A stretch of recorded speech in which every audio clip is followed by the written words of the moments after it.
Welcome to the SwimSwam Podcast. I'm your host, Coleman Hodges. With me is SwimSwam co-founder Mel Stewart and two-time Olympic champion in the 50 freestyle, Gary Hall Jr. Gary, how are you doing today? Today I feel I have the strength of 40 gorillas. How are you? Yeah. So you're feeling pretty regal. Very animalistic, maybe. I don't know.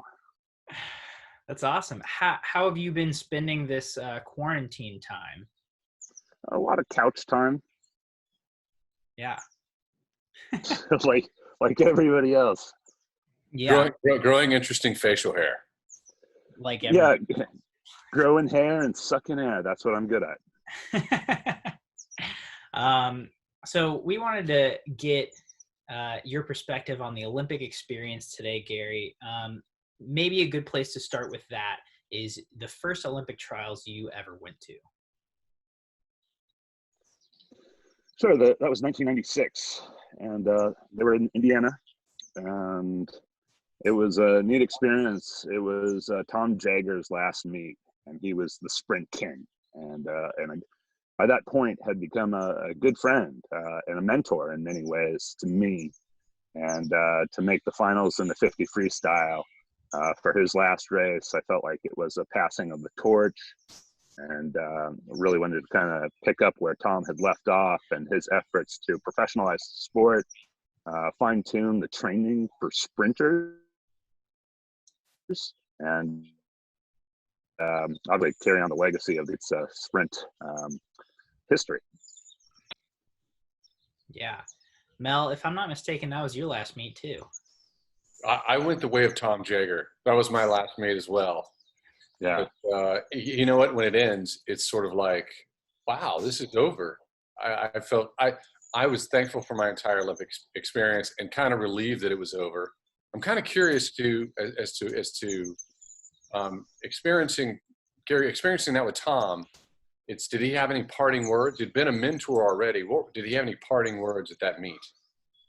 I think it was more symbolic. I mean, there wasn't any quote that stands out. It was just a congratulations and a healthy nod, and so yeah, it was neat to have that connection, even if it wasn't summarized in words.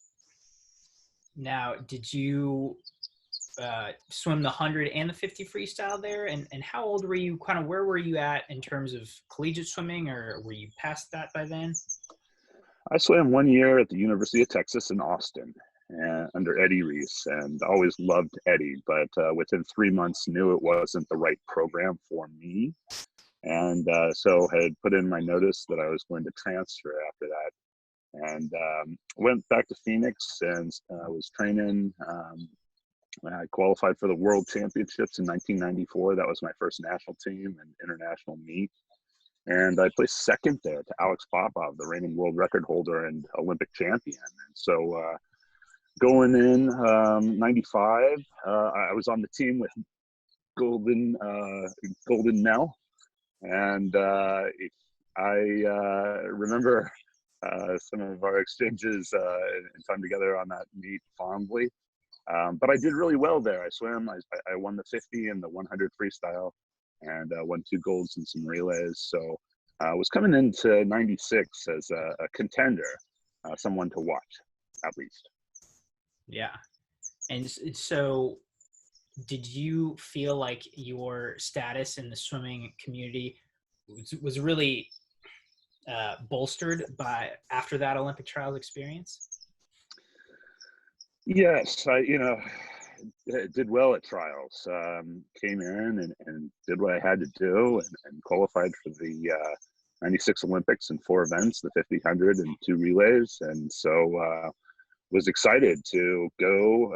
It was the last time that the Olympics were held in the United States. So, be in front of the home country and race against the best in the world. I'd never done that on the Olympic stage. And yeah, I was just... still, I felt, pretty young. I was 21. I guess you hear stories about 15-year-olds making Olympic teams and stuff like that. But for me, a couple of years of international experience under my belt, and I felt like I was able to step up and perform the way I wanted to. The results weren't what I wanted. I placed second to Popov in the 50 and the 100 by just a little bit. They were best times, and I felt like it was the best that I was capable of giving at the time. Those narrow losses stick with you and drive you, push you harder. And so it really upped my recommitment to the sport after the 96 games and leading into 2000. No, we just talked to Rowdy Gaines, who has a home Olympics as well. What would you say the difference in a home Olympics is, swimming that meet on your home turf? Yeah, it was interesting. The comparison was Atlanta was the home crowd cheering for you. There were 15,000 people, I don't know, around there. Most of them were from the United States, and so it was nice. Home court advantage. That's a thing. So it was nice to have that support. It was just the opposite in Sydney, where the majority of Australians, Australia was a contender to dethrone the United States as the world's swimming powerhouse. And so to have the majority of the fans cheering against you in Sydney was a drastic change, and really highlighted how significant that home court advantage can be. Let me jump in here for 1 second. In '96, it was, so I didn't make the team, and then I covered it for ESPN. So I got the experience of going there and I don't have to compete. You can do it for ESPN. Very nice experience. However, it was a dramatic Olympics because we had a domestic terrorist moment with the pipe bomb. Yeah. And I wasn't in the village. I was away from you guys, and it seemed like it was a hard moment to get past. What was the feeling inside the Olympic Village when we had that domestic terrorist moment for you? Well, that was the last night of swimming competition, and so the swimmers were out. Now, this was a time to celebrate, whether you did well or you didn't. You've committed yourself so long, and all of a sudden that pressure is gone immediately. The second you touch the wall on your last race, and so we were just really excited to be at the Olympic Games and take a deep breath and be able to take in some of the other sports and the parties.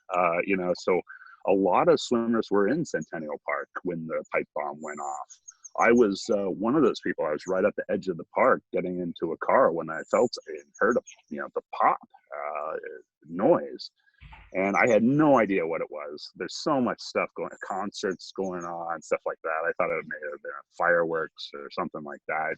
I didn't think anything of it. Got into the car and went off into the night. But that was a real tragedy. Obviously, not to the extent of the '72 Munich games and the Israeli team, what happened there. But this was definitely a targeted attack, terrorism in our home country. This was before 9/11, so stuff like that just didn't happen. I mean, it was unheard of, really, at the time.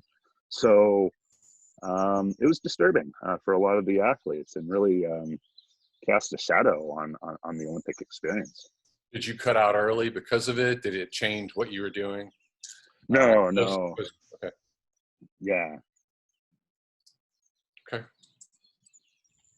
So let's backing up a little bit. So you make your first Olympic team. Take us through the hours, the couple of days that follow kind of that high of you reached it. Kind of in the swimming community, like that's it, you're there. Yeah, it's a sense of accomplishment, definitely, and relief. There's so much pressure in that situation that Olympic trials experience. You're competing against the best in the world. We all know that you can place third at the Olympic trials in the United States and be third in the world and not go to the Olympic Games. So it's a tough standard, and there's no guarantees, no matter how well positioned you are, no matter how much training you've done. We all have bad swims, bad days, bad meets. And the emotion that's attached to that, and the pressure. So to have swum well, to have that pressure off, and no matter, they say, if you get, have a bad swim at the Olympics, you're still an Olympian. So there was some relief and satisfaction, obviously, and you don't take much time to take that in. And in '96, trials were held 3 months before, allowing the swimmers to go back. Now it's a tighter window. I think the decision was made based on the belief by the leadership at United States Swimming at the time that people would qualify for the Olympic Games, be satisfied with that, and then just not resume training. I can't imagine any swimmer that would have dedicated themselves that much to just be like, oh, I made it, okay, I can coast from here. So I had some time to let it sink in and ride that high, and it definitely is a high when you qualify for an Olympic team. Certainly. And then you kind of ride that high. I guess you get back to training for 3 months. So, and then did you guys have a training camp? What was the outfitting process like?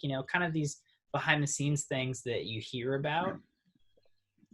Yeah, so it's kind of a strange time because the team selected, the Olympic team coaches are selected. And then it was really kind of a tango between the home coach that got them qualified for the team and the Olympic coach, who is clearly one of the best coaches in the world to be selected to represent the U.S. team. So a lot of communication, a lot of coaches did that really well, had the experience of coaching the Olympic team. And we're really just kind of overseeing that the training was going well, checking in, making sure the progress was sustained. So went back and just did the training that I had been doing prior to the Olympics, created a little bit of a base, and then went through the taping process again. According to Gary Hall, legend and lore, when you would actually resume training with the team, some swimmers were annoyed that your practices would consist of you're showing up on the pool deck, blowing up a blow-up boat, and then paddling in that boat in the diving well back and forth, and that would be your practice. True or false? Well, false. It wasn't a boat; it was a raft. And what is the? I'm not a sprinter. I've personally, full disclosure, always been jealous a little bit. Sometimes I've hated sprinters, but it's only because I wanted to be one. Never could be. So tell me the mindset behind your raft paddling training. Well, I had been training a bit. I was satisfied with the base. You get into that environment with a super group of superhumans, hyper competitive, and it's easy for a lot of people in that environment to train too hard. That happened to my father. He was a 3-time Olympian, and his coach, who was a great coach, had him do a set of 2200s before his Olympic race. And he had nervous energy, and the coach's thought process was, we'll take it out of him, we'll just, do some massive sets, something that, he could handle, but is it best for performance if you do that right before?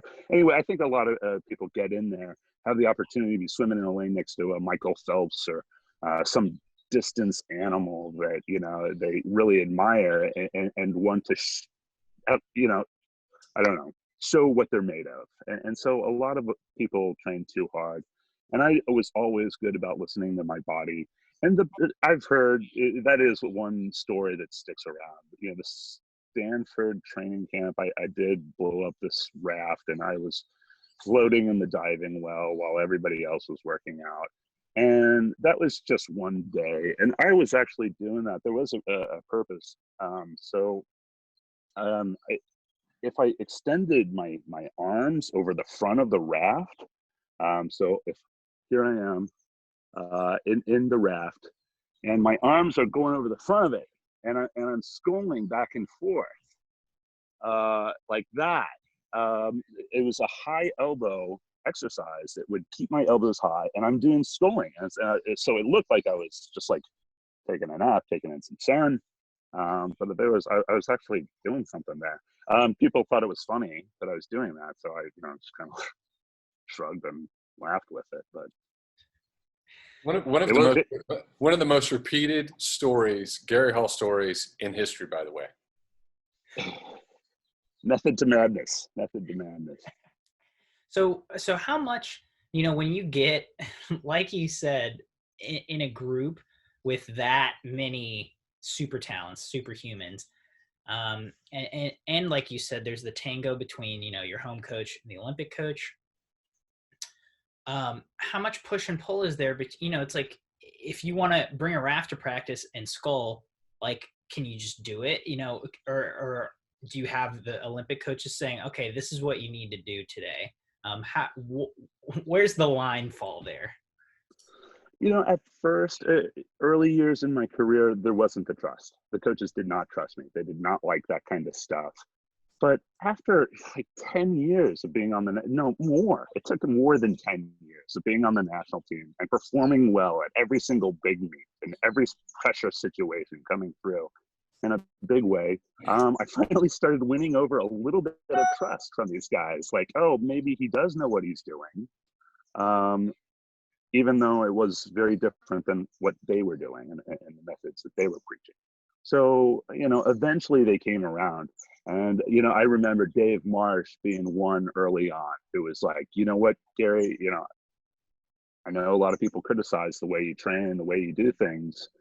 You've always walked to the beat of your own drum or whatever, but, just keep doing what you're doing. It's working. And slowly but surely, a lot of the more traditional coaches too, would come around and, like a distance coach, like Greg Troy at the time. I mean, he would just hammer out yardage. He was a guy that didn't like that type of training that I was doing. And now, he's coaching his swimmers in the exact same way. So, we all have that ability to evolve, and that's why times get faster. And I think that what I was doing was race specific, and it doesn't mean that we're lazy. We're just in a shorter event, and it was just intuitive to me. In track and field, the sprinters don't train the same way as the cross country guys or the javelin guys. But in swimming, everybody was doing the exact same training, and it was at the time that I came up, a lot of heavy yardage. Did you have any workouts maybe during a training camp where you were pushing those other top athletes? Oh yeah, I remember one thing that I was really proud of. I hated Colorado Springs. I felt like a lab rat. It was just sterile and it wasn't much fun. And they had this high-tech camera system set up underwater.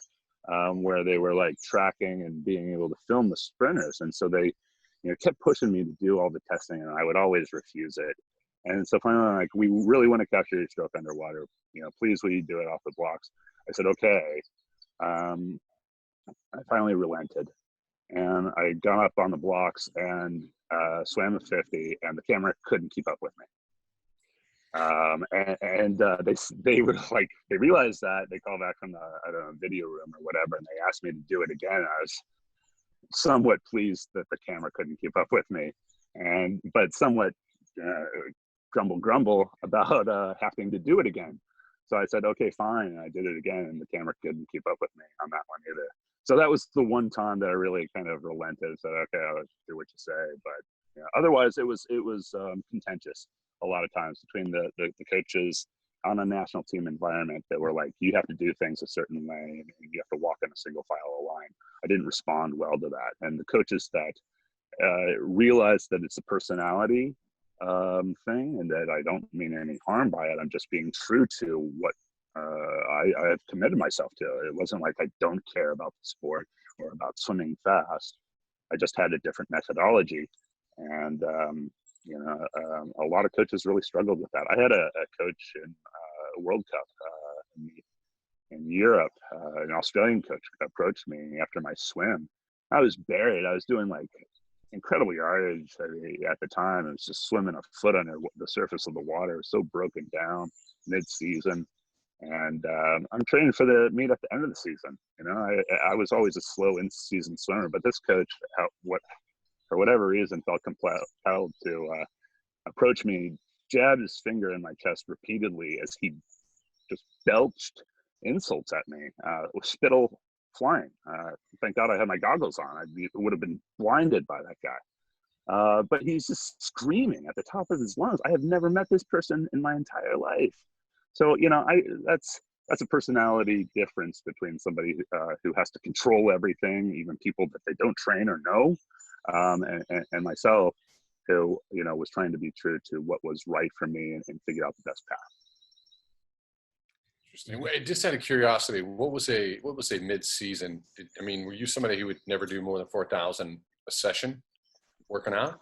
So when I first joined the swim team year-round, USS Club, Pierre LaFontaine was my swim coach. And we belted out 20,000 to 31,000 meters a day. I did that for years, and that stunk. I was not a good swimmer, at that time. I was in shape, but physiologically, I was comprised of a fast twitch muscle fiber. I was definitely dominant in that area. And so I just wasn't built to do that. It'd be like Shaquille O'Neal being a jockey. It just wasn't going to ever work. He could do the same thing. Shaquille O'Neal could do the same things as the other jockeys, right? But he's never going to be able to, perform the same way. So that's what I felt. And it was really frustrating for a lot of years. So, like you said during that World Cup session, you're in mid-season. What's a typical workout for that kind of kind of time in the season for you look like? I didn't, times were never important to me. I couldn't even tell you. I do know my winning times when I won at the Olympic Games. The times that I went there. Other than that, I can't tell you what I went at trials. I don't know the time was never important to me. Just beat the guy in the lane next to you. I just wanted to race and win.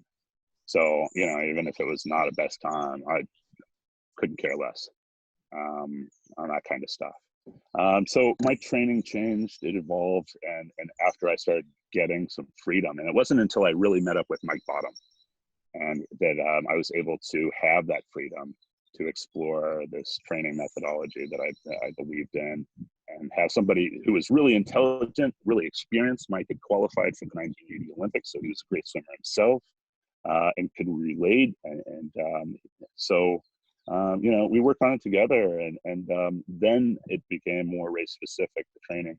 So, there's was a set where, one time that we did that was just 850s off the blocks, all out. And we had 5 Olympians standing on the blocks for that set, all finalists in the Olympic Games. And I threw up 10 times in 850s. And that's 400 meters. I'm not great at math. I think that's 400 meters, 850s. That's not far, that's not even a third of most people's warm up.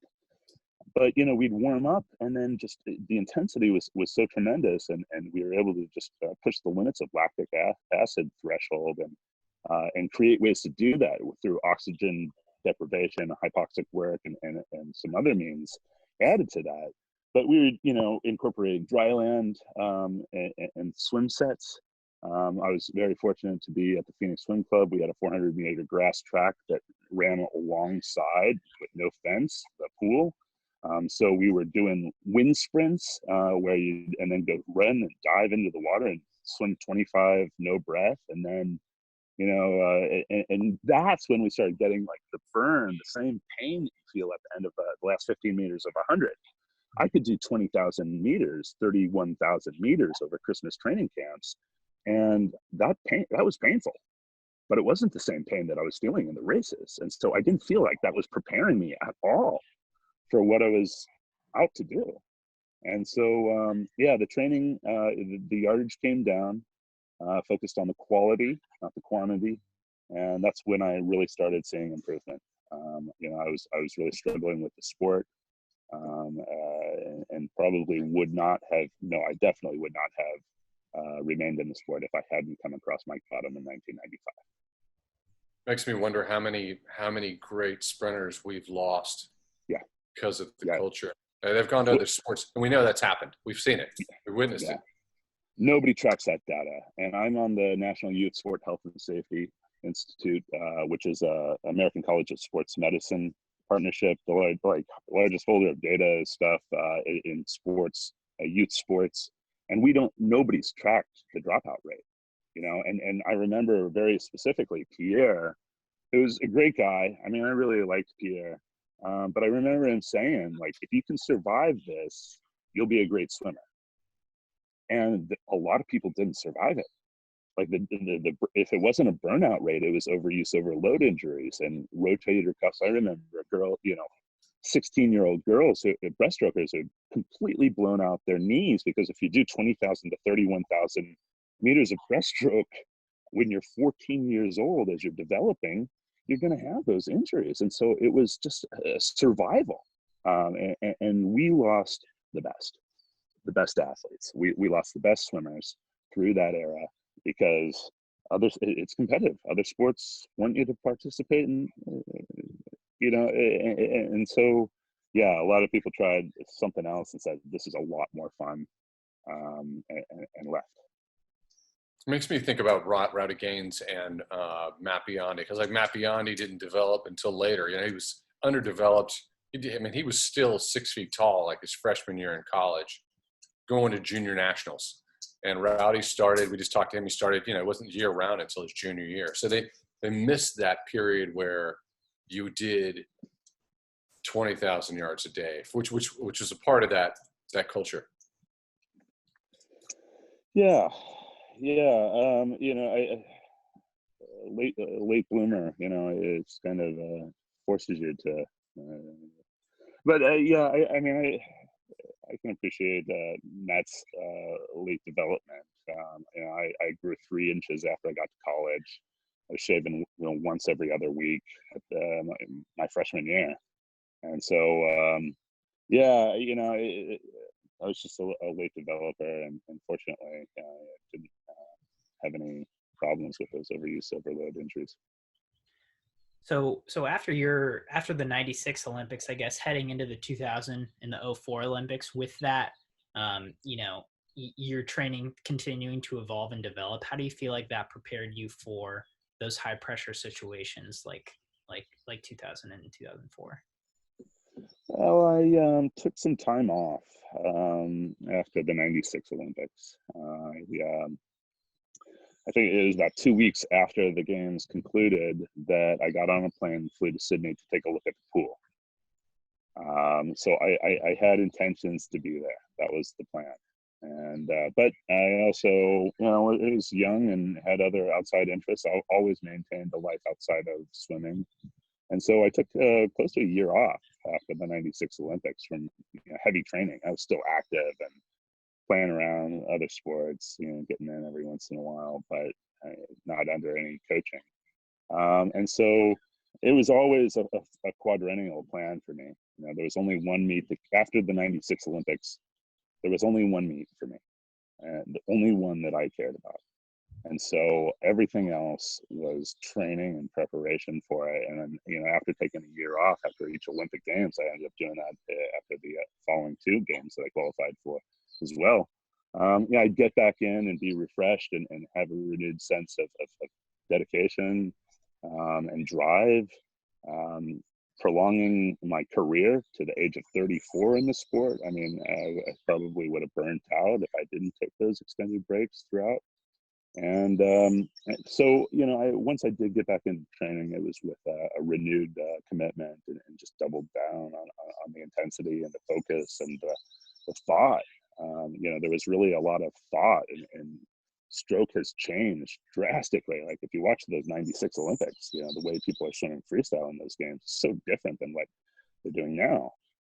So, you know, I was part of a small group internationally, swimmers that were exploring new stroke technique that got more power, got more speed, and so the thought, I mentioned the thought process as well as not just the lifting weights and the dryland activity. That was also something that we were really exploring too. I was training with a guy who's Mr. Universe 1986.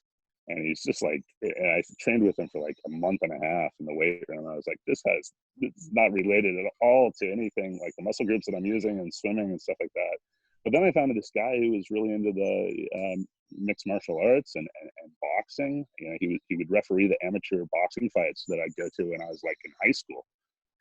And I knew him like from then. And so he started training us, and he started really doing when you see Michael Phelps and Ryan Lochte doing dryland now, we started doing that in the mid 90s with the ropes and the core strength. Nobody talked about core strength then.